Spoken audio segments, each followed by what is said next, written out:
하나님이 큰 구원으로 당신들의 생명을 보존하고 당신들의 후손을 세상에 두시려고 나를 당신들보다 먼저 보내셨나니 그런즉 나를 이리로 보낸 이는 당신들이 아니요 하나님이시라. 하나님이 나를 바로에게 아버지로 삼으시고 그 온 집의 주로 삼으시며 애굽 온 땅의 통치자로 삼으셨나이다. 아멘. 네, 마지막에 하나님이 모든 것을 하셨다 이렇게 고백하고 있죠. 오늘 말씀 제목은 요셉이 미리 누린 것. 요셉이 미리 누린 것.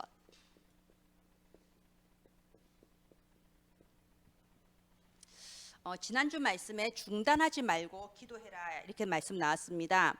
지금 사실은 제일 지치기 좁습니다. 너무 이렇게 폭염이 계속되고 있고요. 그런 상황에서 몸도 지치지만 역시 우리의 영도 함께 지칩니다. 그래서 사실은 이 시기에 기도를 쉬기가 너무 좋아요. 왜냐하면 또 이 시기가 휴가철이거든요. 잠깐 마음과 생각 뺏겨서 뭐 말복이니 뭐 여름 피선이 이러다 보면은 기도를 빼앗겨 버려요. 하나님께서 중단하지 말고 기도해라라고 하셨습니다. 기도를 누리는 것이 뭐라고 했죠? 위드 임마누엘 원네스, 하나님이 나와 함께 하시고 하나님이 우리와 함께 하시는 교회의 축복, 모든 것이 합력하여 하나님의 계획이 이루어지는 원네스, 우리의 인생이 위드 임마누엘 원네스 속에 있는데 그걸 누리는 통로가 바로 기도입니다. 그래서 중단하지 말고 기도해라.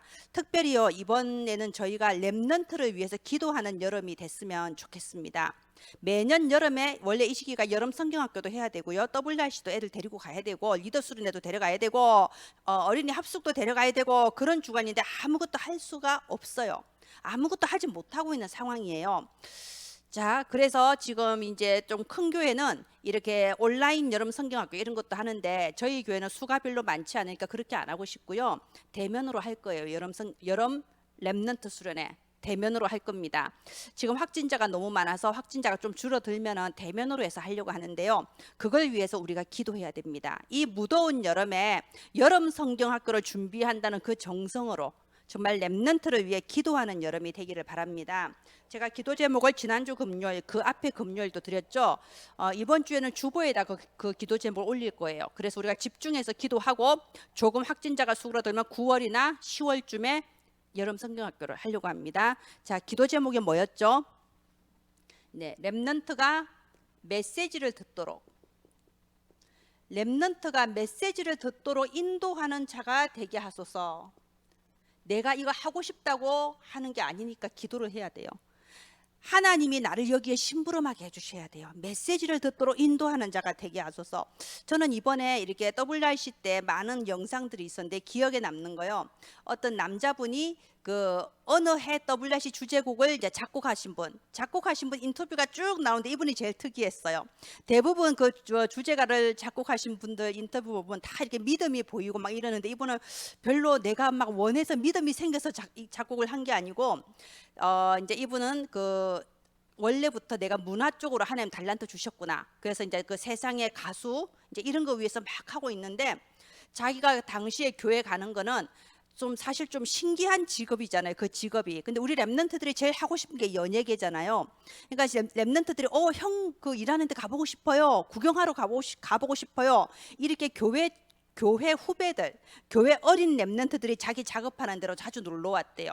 그럼 놀러 와서 와 신기하다, 와 텔레비에서 보는 게 이렇게 만들어지는 거구나, 와 신기하다 하고 가면서 형 이번 주에 교회에서 봐요 이러고 가는 거예요. 그럼 이번 주에 그래 교회에서 보자, 그것 때문에 자기는 교회로 왔다고 그러더라고. 말하자면 렘넌트가 그분을 끌어들인 거죠. 그렇게 해서 몇 년간 잘 안 돼요. 그 연예계 하고 싶어하는 사람은 몇만 명이면 되는 사람은 한두 명이잖아요. 잘 안 돼요. 너무 힘든 거예요. 이 길이 맞나, 막 힘들 때 그 부교역자가 전도사님이 이거 공모전에 한번 나가봐라, 그래서 주제곡을 이제 하게 됐다고 그걸 얘기하시면서요, 자기가 그 처음 WRC에 참석했을 때 제가 너무 충격받은 거예요. WRC 제가 한 번 가면 계속 가고 싶어진다고 그랬죠. 왜냐하면 이제 그 10,000명이 넘는 인원들이 거기서 이렇게 하는데, 제가 참 은혜 받았던 부분이 뭐였냐면요, 그 어떤 젊은 새댁 같더라고요. 새댁이 아기를 이렇게 힘들게 안았어. 이렇게 막 이렇게 이제 아이고 이렇게 힘들게 안고 그러면서 아기를 안았으니까 몸에 어쩔 수 뒤로 젖혀질 수밖에 없잖아요. 매달고 한 손으로는 노트를 들고 막 이래가지고 막 적는 거예요. 아기는 여기 안고 이러면서 메시지 적는 거예요. 거기서 너무 감동받은 거예요. 나는 이렇게 편안하게 앉아서 홀몸으로 메시지 듣는 것도 귀찮아서 안 적고 그냥 귀로만 듣고 있는데 나중에 녹취록 나오겠지 이러면서 귀로만 듣고 있는데 저 새댁은 20대 같은데 서서 애기 안고 요러고 막 적고 있는 게 내가 분명히 저게 랩런트다. 분명히 청소년 때부터 복음 듣고 이렇게 자라온 사람일 거야. 그러니까 저럴 거야. 엄청 감동받았거든요. 이 작곡가가 그 말을 하더라고요. 자기가 보통 본 거는 이래 청소년들이 막 가수들 콘서트에 가서 막 혼절하고 고함 지르고 악쓰면서 막 하는 그거를 보고 있었는데 WRC를 가니까 그 청소년들, 대학생, 중학생, 고등학생들이 하나님을 부르짖으면서 주 예수 그리스도를 부르짖으면서 눈물 흘리면서 기도하고 눈물 흘리면서 찬양하는 걸 보고 너무 충격을 받았던 게 와 저런 애들이 진짜 있었구나. 와 나는 저 시기에 저런 생각을 해본 적이 없는데 예수 그리스도를 부르면서 세계복음화를 부르짖으면서 눈물 흘리면서 기도하는 애들이 그렇게 막 많은 걸 보면서 이분이 완전 충격을 받았다고. 제가 그 작곡가를 기억하는 이유가요, 그야말로 랩넌트가 후대가 일으켜 세운 문화인이더라고요. 후배들이 일으켜 세웠습니다. 예, 거기는 랩넌트가 끌어들였어요. 그죠? 랩넌트.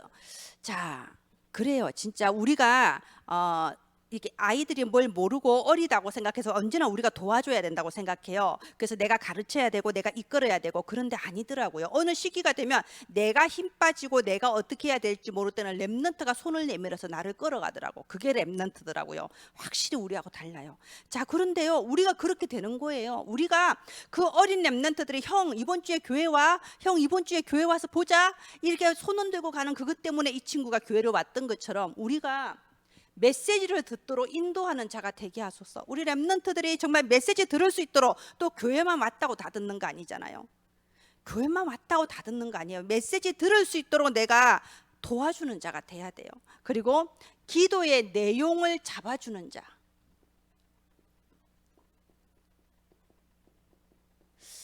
예, 이게 중요합니다. 전에 저희 교회 주일학교에서 제가 그런 이제 주제를 줬어요. 참 행복이 뭘까? 진짜 행복한 인생이 뭔지 한번 적어봐. 이제 이랬거든요. 그러니까 우리 혜미가 적은 걸 봤어요. 유명해지고 돈을 많이 벌고 싶다고 적어놨더라고요. 그래서 혜미야, 유명해지고 돈을 많이 벌면 행복할 수 있을 것 같아. 그러니까 너무 자신 있고 밝은 얼굴로 네, 돈 많이 벌고 유명해지면 행복할 것 같아요. 저는 그런 사람이 될 거예요. 예, 그러면은 그럴 때 기도 내용을 잡아주는 게 우리가 하는 일이에요. 돈이 많아도 유명해져도 행복해지지 않을 수가 있단다. 왜냐하면 사람은 이러면서 우리 말할 수 있잖아요. 그죠? 이렇게 기도 내용을 잡아줄 수 있는 자. 그죠? 메시지를 들을 수 있도록 인도해 주는 자. 그리고 기도의 내용을 잡아줄 수 있는 자. 그리고 가장 중요한 거, 기도의 배경이 되어주는 자. 하나님, 정말 이번 여름 동안에는요, 저희가 여름 성경학교도 하지 못하고 어린이 합숙, 뭐 WRC 아무것도 데리고 가지 못하는데 현장 체험도 못 데리고 가는데 정말 이런 사람이 되게 해주세요. 랩런트에게 메시지를 듣도록 인도하며 기도의 내용을 올바로 잡아주며 기도의 배경이 되어주는 자가 되게 하옵소서. 이거 가지고 우리가 이번 주에 계속 기도하고요, 이번 주가 아니고 한 달 정도 우리가 계속 집중해서 기도합시다. 랩런트는 우리가 기르는 게 아니죠. 하나님이 기르십니다. 우리가 할 수 있는 건 기도하는 거예요. 자, 예배의 본질, 지난주와 같습니다. 예배의 본질. 지금 이렇게 온라인 예배를 드리면서요, 아이들이 예배의 본질을 놓치기가 굉장히 쉽습니다. 예배는 뭐죠? 시편 16편 8절에 보면 다윗이 이렇게 말했어요. 내가 항상 내 앞에 계신 주를 모시며. 예배는 하나님이 내 앞에 계심을 믿고 내 앞에 계신 하나님을 만나는 것이 예배예요. 그런데 눈앞에 있는 전도사님, 눈앞에 있는 목사님 앞에서도 내가 온전한 자세를 취하지 못하는데 스마트폰 속에 있는 걸 보면서 예배 드리긴 힘든 거예요. 어른들도 마찬가지잖아요. 처음에는 제대로 예배 드리고 그 시간에 흥금하면서 예배 드리지만 좀 길어지니까 그냥 런닝 셔츠 입고 들어 누워서 나중에 보지 뭐, 나중에 언제든지 유튜브는 볼 수 있으니까, 뭐 이런 식으로 돼버리기가 너무 좋습니다. 그래서 우리 아이들이요, 예배의 본질은 하나님을 뵙는 게 예배예요. 만약에 학교에 교장 선생님 앞에서 앉아 있는 그 자세로 우리 한번 앉아 있어 보자. 우리가 학교에 갈 때 가방 챙기갈 때 교과서 빼놓고 필통 빼놓고 그냥 빈 가방 들고 가지 않으면서 왜 교회 올 때는 기도 수첩 빼놓고 성경책 빼놓고 빈몸으로 오냐고.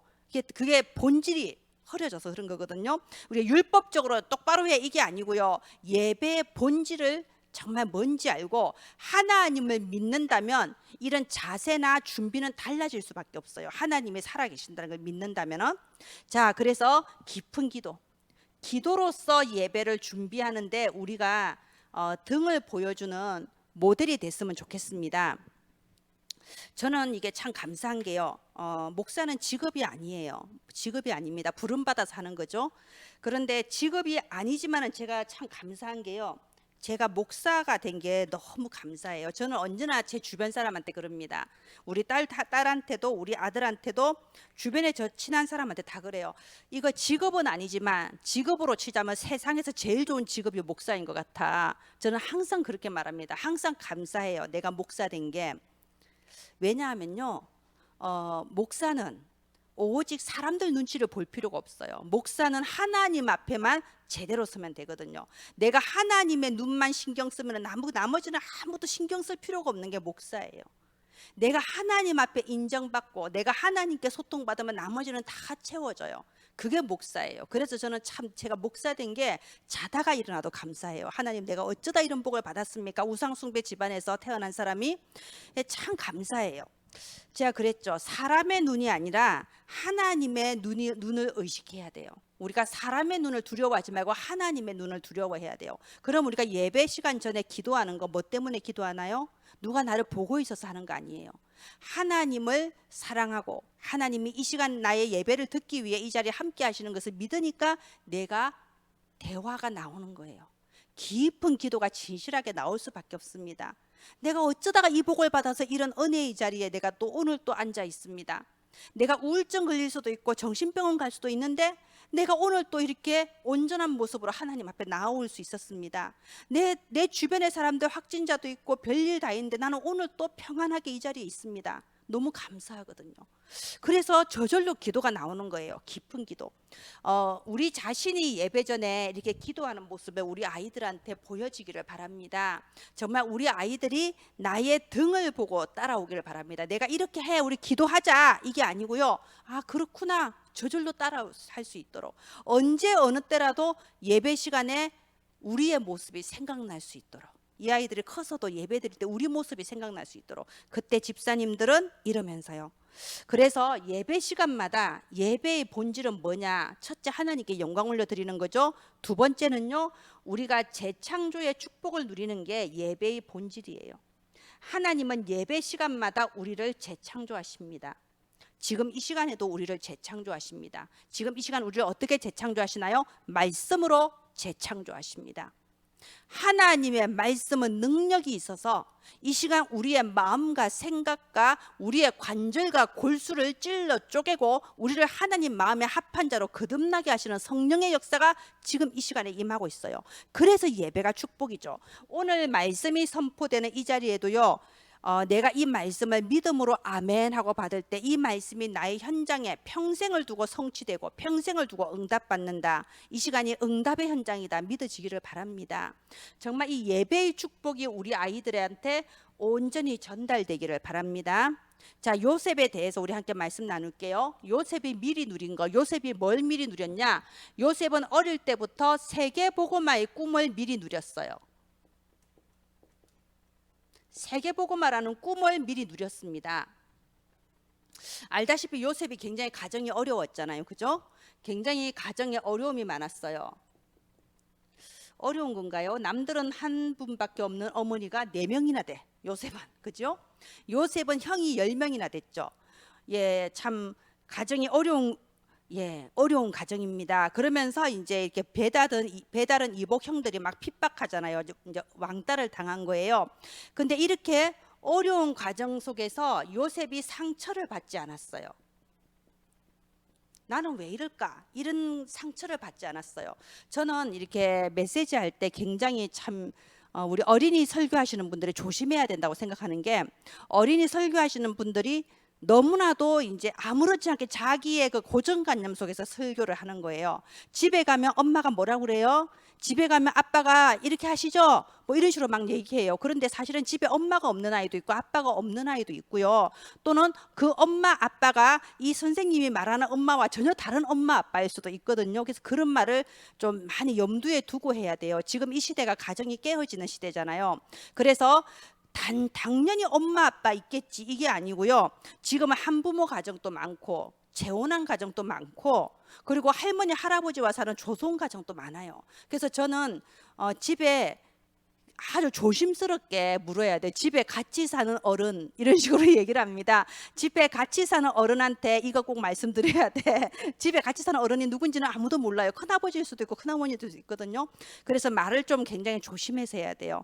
지금 그렇게 가정이 깨어지고 일반적이지 않은 가정이 너무 많은데, 그 모든 가정에 대해서 우리 선생님 자신이, 우리가 이 어른들 자신이 먼저 이거 비정상적인 가정이네, 이렇게 돼버리면요, 그게 바로 편견이라는 거예요. 당연히 엄마 아빠 있는 게 정상적인 가정이지, 이 말은요 비정상이야 너는, 이 뜻이 되거든요. 이게 굉장히 우리 말 한마디가 다 나와요. 내가 가지고 있는 편견, 내가 가지고 있는 틀린 생각, 말로써 다 나옵니다. 그리고 겉으로 보면 엄마 아빠 다 이렇게 다 있는 일반적인 가정인데, 사실은 그 가정 안의 사정은 아무도 모르는 거거든요. 지금 이 코로나 시국 이후로 굉장히 이미 경제적으로 파탄난 가정들이 많아요. 엄청난 가난, 아니면은 이런 가정 폭력. 왜냐면 남자들이 집에 놀게 되면요 술 마시고 때린다고요. 가정 폭력, 또는 가정 폭력도 없고 집도 가난하지 않은데 형제들 사이의 차별, 이거 굉장히 많아요. 굉장히 차별 많습니다. 아들 딸 사이의 차별, 또는 그냥 막내만 예뻐라 하거나 큰애만 예뻐라 하거나, 그것 때문에 애들은요 굉장히 크게 스트레스를 받아요. 자, 그런데 지금 아이들이요 이런 아이들이 되게 많단 말이에요. 근데 거기에 대해서 내가 가진 편견이 굉장히 중요합니다. 여기에 대해서요 우리가 어떤 편견을 가지고, 야, 넌 참 불쌍하다, 야, 넌 비정상적인 가정에서 사는구나, 이런 식으로 내가 말을 하고 내가 그런 눈으로 쳐다보면요, 이 아이 속에 뭐가 되겠어요? 틀린 편집이 딱 돼버리는 거예요. 나는 불쌍한 애야, 나는 비정상이야, 나는 다른 사람하고 달라. 이게 좋은 의미로 다른 게 아니고 나쁜 의미로 난 좀 달라, 나는 좀 문제가 있어, 난 불행해, 이렇게 돼버리는 거예요. 이 굉장히 틀린 편집이에요. 그래서 우리가 자꾸만 교회에서 막 일곱 렘넌트 지금 계속 얘기하죠. 요셉, 뭐 다윗, 사무엘 돌려가면서 끝도 없이 몇 년째 지금 계속 하고 있습니다. 왜 계속 되풀이 그걸 하고 있냐면요, 우리 아이들한테 모델이 필요하니까 그래요. 요셉처럼 어려운 가정에서도, 모세처럼 그런 환경에서도, 다니엘 같은 환경에서도, 다윗 같은 환경에서도 괜찮아, 문제되지 않아, 비정상 아니야, 너는 굉장히 하나님께 뽑힘받은 아이야, 선택받은 아이야. 말하자면 이렇게 복음의 말씀으로 바른 편집을 하자는 거죠. 우리 주변에 굉장히 너무 많아요. 이제는 뭐 특별한 애가 아니에요. 너무 많아요. 제가 방금 말씀드린 이런 문제 있는 가정들이 너무 많습니다. 그런데 거기에 대해서 절대로 너 불쌍하다 이런 눈으로 쳐다보면 그 애 버려요. 애 망친다니까요. 불쌍하다 이게 아니고 넌 특별한 애. 어떤 분이 저한테 한 10몇 년 전이에요. 제가 다락방 해주던 분인데, 이제 어느 날 갑자기 전화 왔어요. 전화 와서 어떡해요? 그 내가 키우지 못하던, 그러니까 전 남편의 아들이라서 키우지를 못하고 맡겨놓고 있었는데, 아이가 이제 어렸을 때 모르다가 좀 크니까 이상한 데로 빠진 거야. 남자애들이라서. 친구 따라 가다가 막 나쁜 짓을 저질렀나 봐요. 어떡해요? 애가 집을 나가서 연락이 안 돼서 걱정하고 있었는데, 지금 파출소에 있다고 연락이 왔어요. 근데 감옥 갈 것 같다고, 이제 범죄 연루가 돼버린 거예요. 아무래도 경찰관이 얘는 이번에 형을 살아야 된다고 연락이 왔는데 어떻게 하면 좋냐고 전화가 왔어요. 근데 하나님이 순간 내 입술을 주장하셨어요. 순간 내 입술을 주장하셔서, 아니요, 성경에 나오는 훌륭한 사람들은 다 감옥 갔더라고. 요셉도 감옥 갔고 다 감옥 갔다고, 괜찮다고, 아무 문제 없다고. 그렇게 말했거든요. 그렇게 말을 해줘야 돼요. 괜찮아요. 무슨 문제가 있어도 괜찮아요. 상관없어요. 중요한 거는 나예요. 내가 그걸 어떻게 받아들이냐, 네가 그걸 어떻게 받아들이냐, 그게 중요한 거지 환경이 나를 주장하는 건 아닙니다. 자, 이렇게 우리가 바른 편집을 해줘야 됩니다. 그래서 요셉은 보세요. 가정이 이렇게 문제가 많은데 거기서 상처를 받은 게 아니고요. 거기서 CVD를 붙잡았잖아요. 아, 우리 가정은 왜 이럴까? 거기서 하나님의 언약을 붙잡았잖아요. 그래, 이렇게 지금 내가 어릴 때 이렇게 형들에게 고통받고 여러 가지 어려운 부분이 있는데 하나님이 주신 비전, 하나님은 나를 통해서 우리 가문을 살리기를 원한다. 하나님이 주신 비전, 그 해와 달과 11별이 내게 절하고 집단이 내게 절하는 모습 보면서 언젠가는 내가 우리 아버지, 우리 어머니, 우리 형들까지 내가 다 살릴 거다. 비전을 붙잡았던 거예요. 그리고 그것이 연결되어서 내가 우리 가문을 살리는 것이 마치 해와 달과 별이 우주잖아요. 내가 온 세계 다 살릴 거다. 가문 보고만, 세계 보고만 비전을 딱 붙잡았잖아요. 비전을 어느 정도 붙잡았냐? 밤에 꿈꿀 정도로. 그래서 요셉의 별명이 꿈꾸는 자 아닙니까? 밤에 꿈을 꿀 정도로. 그래서 내게 있는 모든 고통을 언약으로 붙잡고 거기서 하나님이 나의 미래에 하실 비전을 붙잡고 그걸 꿈을 꿀 정도로 집중한 거예요. CVD를 요셉은 붙잡았습니다. 우리의 아이들이 이런 아이들이 돼야 돼요. 우리가 이런 아이들을 하나님께서 기르게 하실 겁니다. 자, 요셉은 어렸을 때 세계복음화의 꿈을 미리 누렸고요. 또 미리 누린 게 뭐 있냐?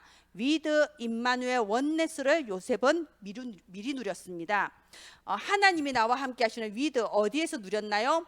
요셉은 하나님이 나와 함께 하시는 이 위드를요, 평안한 가운데 기도하면서 예배드리면서 찬양하면서 누린 게 아니잖아요. 노예로 가서 누렸어요. 노예로 끌려가서 그래도 하나님 나와 함께 하시는구나. 위드 충만하게 누렸습니다. 어느 정도로요? 주인인 보디발이 보고 알 정도로. 보디발이 하나님이 요셉과 함께 하는 걸 보고 알았다고 그러잖아요. 감옥에서 누렸습니다. 그리고 바로왕 앞에서 누렸습니다. 하나님이 나와 함께 하신다. 가장 어려운 시간표에, 가장 어려운 장소에서 하나님 나와 함께 하신다. 누린 거예요.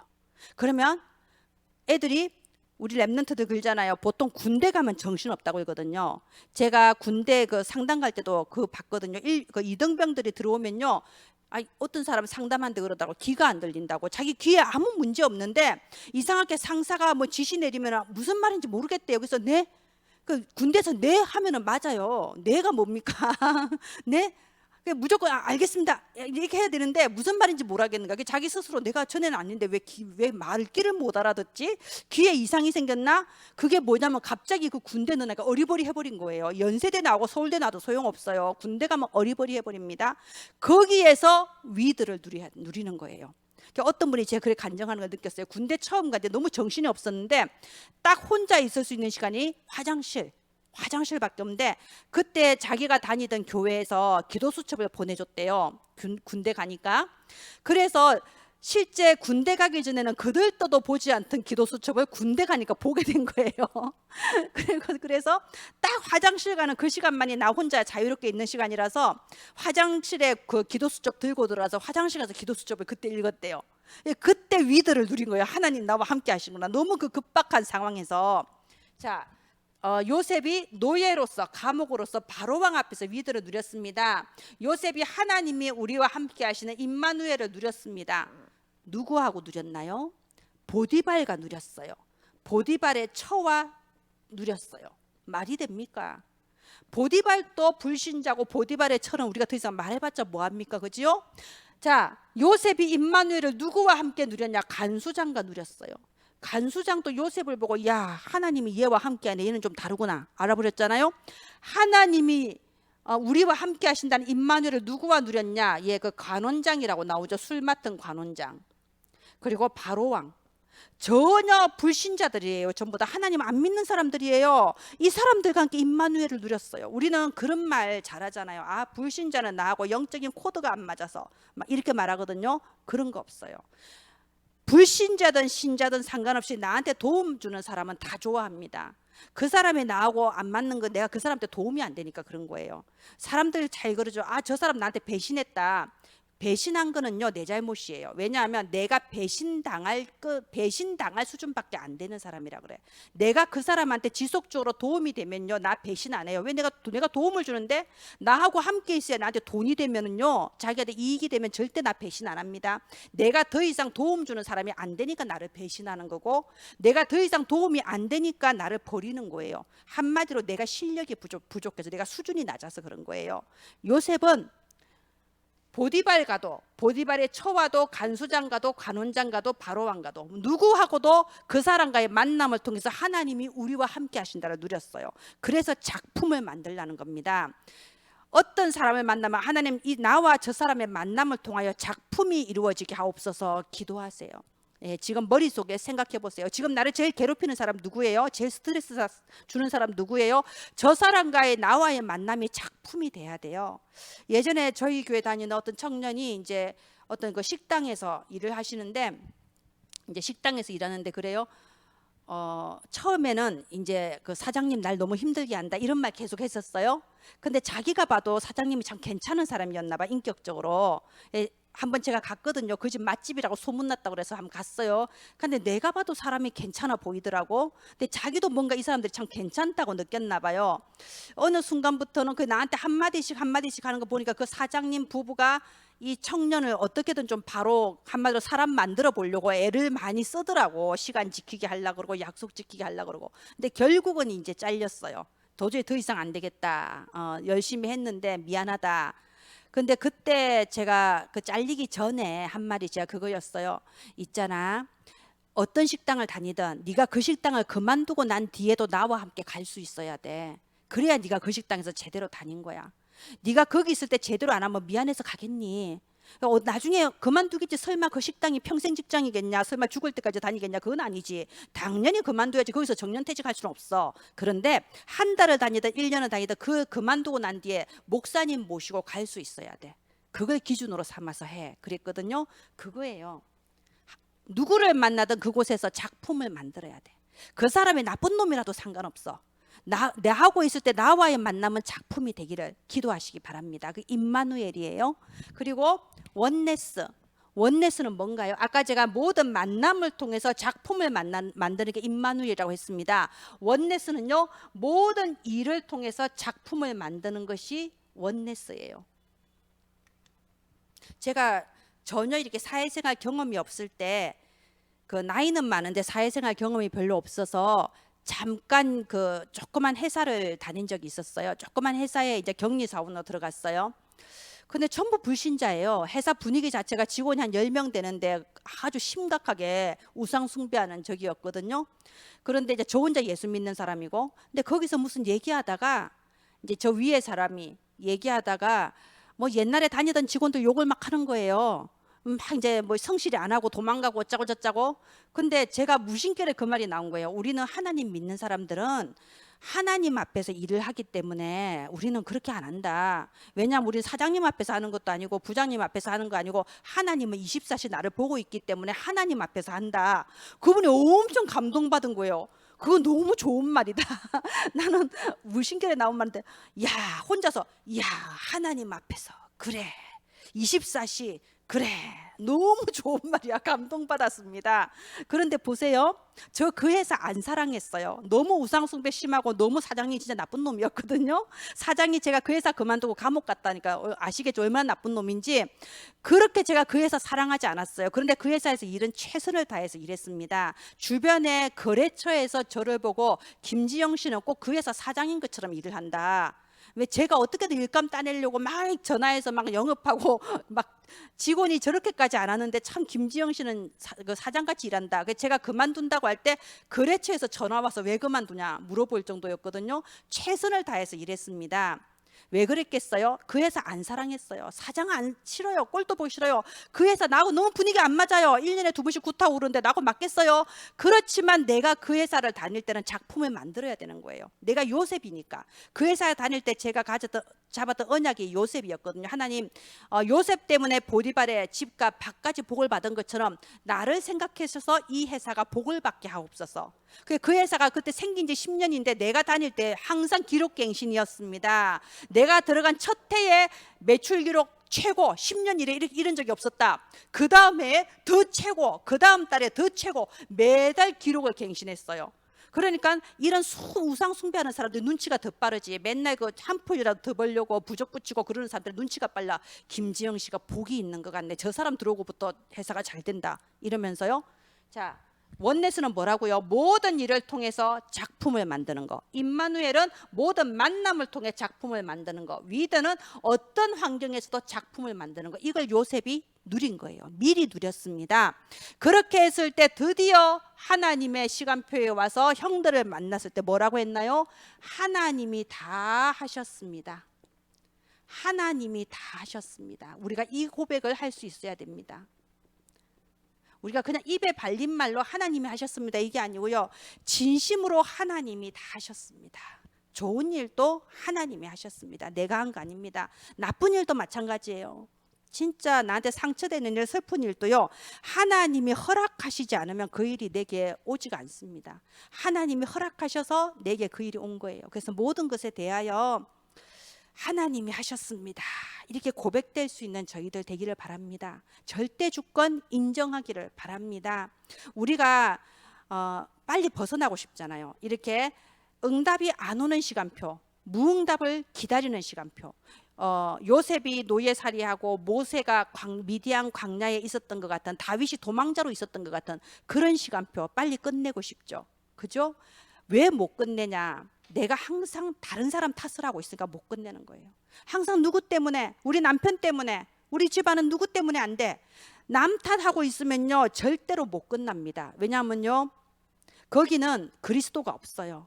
진짜 누구 탓도 아니고 내 탓이다. 내가 복음이 각인이 덜 돼서 그렇다. 내 체질이 안 바뀌어서 그렇다. 나는 도저히 안 되는 인간이다. 다른 사람 당연히 안 되지. 되겠어요? 인간인데 나도 안 돼. 사람은 안 돼. 인간은 할 수 없어. 그러니까 오직인 거예요. 오직 그리스도. 우리가 뭐 실망하고 남 탓하는 것도 사람한테 뭔가 기대가 있으니까 실망도 하고 남 탓도 하는 거예요. 인간은 안 된다니까.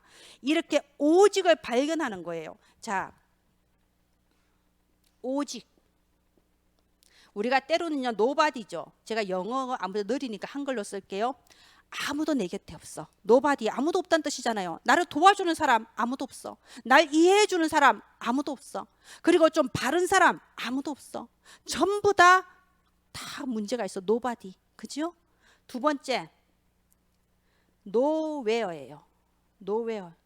내가 가는 곳마다, 웨어는 장소잖아요. 내가 가는 곳마다 다 빈 곳이네. 다 황무지네.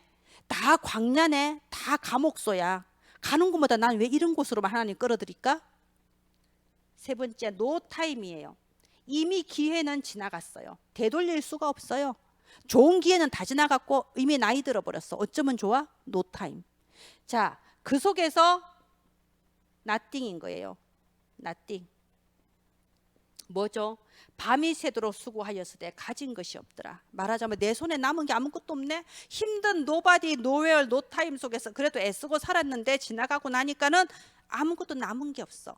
지금 굉장히 우울증이 많다고 그러잖아요. 자살률이 굉장히 높다고 하잖아요. 사람들이 어느 때 우울증이 오고 어느 때 자살하고 싶냐면요, nothing이 느껴질 때예요. 내가 그동안 한 게 허송 세월이었구나.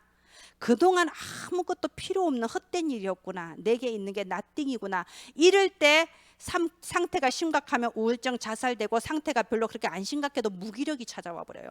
그래서 사람이, 원래 저 사람이 그런 사람 아닌데 갑자기 약속을 잘 못 지키고 갑자기 잠을 많이 자고 그런 경우 있거든요. 그런 사람은 그래도 정신력이 좀 있어서 확 가지는 않는 건데요, 알게 모르게 마음속에 낙심이 되어버리니까 무기력해지는 거예요. 자, 이럴 때 사람들이 굉장히 힘들어져요. 그런데 보세요, 이런 노바디, 노웨어, 노타임, 나띵이 사실은 내가 오직을 발견하는 길이었던 거예요. 아까 말씀드렸죠. 나는 안 돼. 다른 사람도 안 돼. 인간은 안 돼. 그래서 오직이에요. 내가 오직의 답이 날 때까지 이게 있는 거예요. 오직 그리스도구나. 오직 보좌의 능력이 아니면 안 되는구나. 오직 기도구나. 오직 성령의 역사구나. 하나님은 우리가 이 결론 나기를 바라시는 겁니다. 오직. 이렇게 오직이 발견되면요, 유일성의 시간표가 올 때까지 우리는 기다리면서 기도하는 거예요. 그렇게 말씀하셨죠. 유 목사님이 기도를 언제까지 해야 되냐, 기준이 25라고. 무슨 말이냐? 나를 초월한 유일성의 역사가 보일 때까지 기도하는 거예요. 하나님은 주시게 돼 있습니다. 왜? 내가 그냥 왔다 그냥 가는 인생이 아니고요. 하나님은 나를 통하여 세계복음화 작품을 만들려고 하시기 때문에 반드시 주시게 되어 있어요. 그래서 유일성을 기다리면서 기도하고요. 하나님의 시간표가 되면 이 하나님께서 주신 유일성으로 재창조의 주역이 되는 겁니다. 내가 내 주변의 사람한테 복음을 전했는데 그 사람의 생명이 살아났어요. 재창조. 그죠? 내가 있는 현장의 문화가 바뀌었어요. 재창조. 처음에는 원래 내가 nobody, nowhere, no time, nothing의 사람이었는데 everybody의 사람이 됐어. 나를 통하여 모든 사람이 다 살아나는 역사가 어느 순간에 보니 딱 돼 있는 거예요. 그게 바로 재창조. 나 원래 이런 사람 아닌데, 나 원래 나 혼자 살기도 힘들었는데 나 때문에 여러 사람이 살아나네. 어느새 나 때문에 우리 가문이 바뀌었네. 그게 재창조. 하나님은 이때를 위해 우리 인생을 지금 또 만들고 계십니다. 자, 이게 결론입니다. 결론. 우리가요, 우리 렘넌트들에게 무엇을 전달해야 될 것이냐? 내가 우리 렘넌트들에게 무엇을 전달해야 될 것이냐? 이거예요. 복음 누리는 기도를 전달해야 됩니다. 우리 아이들이요, 제가 이렇게 지금 벌써 몇십 년째 어린이 메시지를 하고 있는데요, 아무리 생각해도 우리 아이들이 컸을 때 내가 한 메시지를 기억할 것 같지는 않더라고. 실제 지금까지 봐도. 근데 뭘 기억하냐, 저를 보면 뭘 기억하냐면요, 내가 했던 메시지는 기억을 못하는데 내 모습, 내 이미지를 기억하더라고요. 하나님께 기도하는 모습, 그리고 내 풍겨지는 이미지 있잖아요. 하나님을 믿는 거, 그걸 기억을 하더라고요. 우리가 우리 아이들한테 어떤 메시지를 전하는 거 분명히 필요합니다. 그리고 그때 당시에는 아이들이 알아들어요. 그런데 사실은 진짜 전달되는 게 뭐냐? 우리 아이들한테 이게 전달돼야 돼요. 복음을 진짜로 누리는 기도. 내가 하나님을 믿으면요, 알아요. 다른 사람이 알아요. 저 사람이 말로만 하냐 진짜 믿고 하는 말이냐 안다니까요. 그래서 진짜 하나님을 믿는 복음 누리는 기도가 전달돼야 됩니다. 어떻게 해요? 내가 먼저 이거 찾는 거예요. CVDIP. 내가 먼저 찾아보세요. 그리고 우리 아이들이 이걸 찾을 수 있도록 도와줄 수 있어요. 자, 내가 먼저, 나에게 가장 원한 맺힌 일이 대체 뭐냐? 내가 살아오면서 봤던 버림받은 곳, 내가 살아오면서 봤던 그 버림받은 그곳, 죽어 있는 그곳이 대체 어디냐? 요셉이 그걸 봤잖아요. 내 가정 문제를 봤잖아요. 그죠? 그 시, 하나님이 내게 언약 주시려고 내게 그것을 보게 하셨다. 그러면 하나님은 내가 미래에 어떠한 사람이 되기를 원하는 것이다. V, 비전. 그걸 위해서 이제 내가 정확하게 붙잡고 예배드리고 말씀 듣고 기도하는 거예요. 예배를 통해 말씀과 기도를 통해 24시 누리는 거, 그게 D예요. 그리고 하나님의 시간표가 이미지죠. 왜 이미지입니까? 이미지는 형상이에요. 우리가 내 능력이 아니라 하나님 형상의 능력, 하나님의 능력으로 25시 이미지. 그리고 그렇게 됐을 때 재창조의 작품을 후대에게 남기는 게 프랙티스. 자, 우리는 지금 CVD 이거 찾고요, 요거 실제 하는 겁니다. IP는 하나님의 시간표 안에서 하나님이 하게 해주시는 겁니다. 내가 먼저 이거를 찾고 내가 먼저 이걸 누리고 우리 아이들한테 찾을 수 있도록 도와주는 거, 그게 복음 누리는 기도를 찾자는 겁니다. 우리가 정말 이번 여름에는요, 이거 가지고 계속 기도하면서요, 우리 아이들이 정말 나의 CVDIP 찾을 수 있도록 받거나 틀린 편집하는 게 아니라 복음의 말씀 안에서 참된 CVDIP 찾을 수 있도록 돕는 저와 여러분 되기를 바랍니다. 기도하겠습니다. 하나님 아버지, 은혜를 감사를 드립니다. 우리를 통하여 요셉 같은 렘넌트가 일어나게 하옵소서. 상처받는 것도 아니고 남 탓하는 것도 아니고 하나님이 주신 CVDIP 복음 누리는 기도를 지금부터 미리 찾으며 하나님의 세계복음화의 일에 귀중하게 심부름할 렘넌트가 일어나게 하옵소서. 살아계신 주 예수 그리스도 이름으로 기도합니다. 아멘.